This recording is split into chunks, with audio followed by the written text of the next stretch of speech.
بسم الله الرحمن الرحیم. او نن دې پروګرام کې مونږه د حلال خوره فواید ذکر کو. طبقات حنابلہ کې ابن ابي علی صفحه 219 جلد اول کې ذکر کړي چې امام احمد ابن حنبل نه تپوسو شو بمتلین القلوب، زړونه په څه باندې نرمیږي؟ قال باکل الحلال، وی زړونه په حلال خوره باندې نرمیږي. چې سړی حلال خوري د زړه نرمي او هغه د آخرت او د دین په تیاری کې بیا لګېدلی. سهل ابن عبدالله تستری وی من احب یکاشف بآیات الصدیقین، کم سړی چې مینه کوي چې ماته دی د صدیقینو د نشاناتو کشف وشي او ماته صدیقینو نښې ښکاره شي، فلا یأکل الا الحلال، نو دې نه خوري مگر حلال دی خوري. حلال خوری سره به دته دا نشانې ښکاره کېږي. او بل حلال خوری سره ولا يعمل الا فی سنه، په سنت باندې د عمل کوشش کوي. خو په سنت باندې د عمل کوشش نه مخکې علم د سنت ضروری دی. علما خو سنت زده کولی شي کتابونو نه.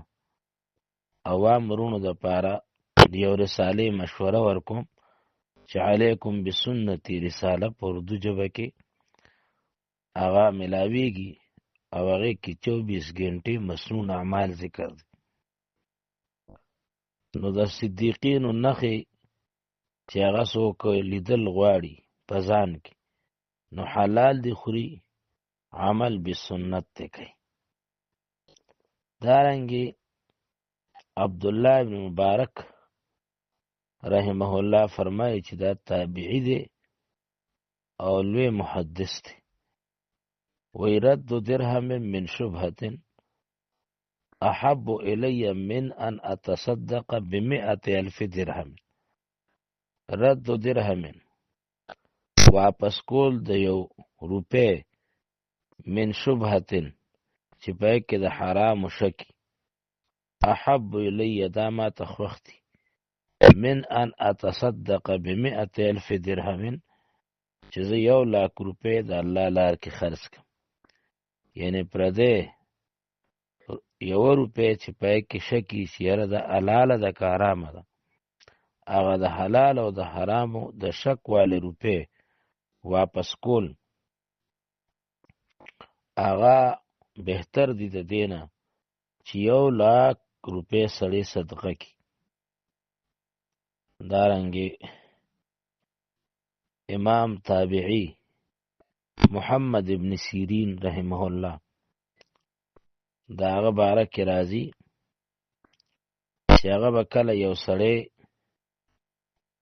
رخصتو اذا ودع رجلا قال له، یو سړی به رخصتو ملاقات لبراغلو بیا به ته نو ده به ورته وی اتق الله، د الله نه ویریږه، واطلب ما قدر لك من حلال، او طلب کاغه چې تعالی مقرر دی د حلالو نه. فإنك ان اخذته من حرام، که چېرې تا هغه خپل مقدر شي د حرامو نه واغش، نو لم تصب اکثر مما قدر لك، نو ته زیات نشي اغشتی د هغې نه چې تا دپاره مقرر دی. دا د ابن سیرین نصیحتو چې خپل دوست او ملګري ته وی رخصتی وخت کې کو، الله نه ویریږه او خپل حلال چې تعالی مقرر دی طلب که. که چېرې ته د حرامو نه والي، نو د هغې نه زیات نشي اخیستی چې تعالی کم مقرر دی. دا طبقات کبرا د ابن سعد کی صفحه 201 جلد اوم کی دا عبارت ذکر کړی دی. دارنګه احیاء العلوم د امام غزالی رحمه الله کی ذکر کړی دی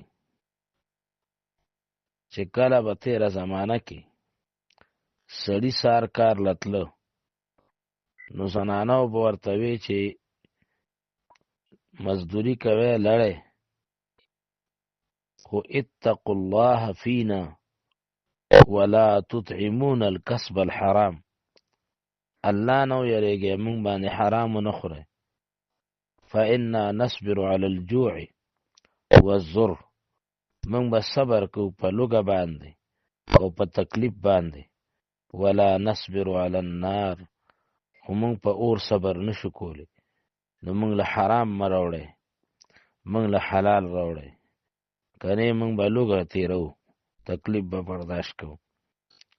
سامین حضرات، علما وایي چې انسان حلال خوري نو دې مستجاب الدعوات وي، د ده دعاګانې هم قبلیږي. د حلال خور سړي دعاګانې قبلیږي.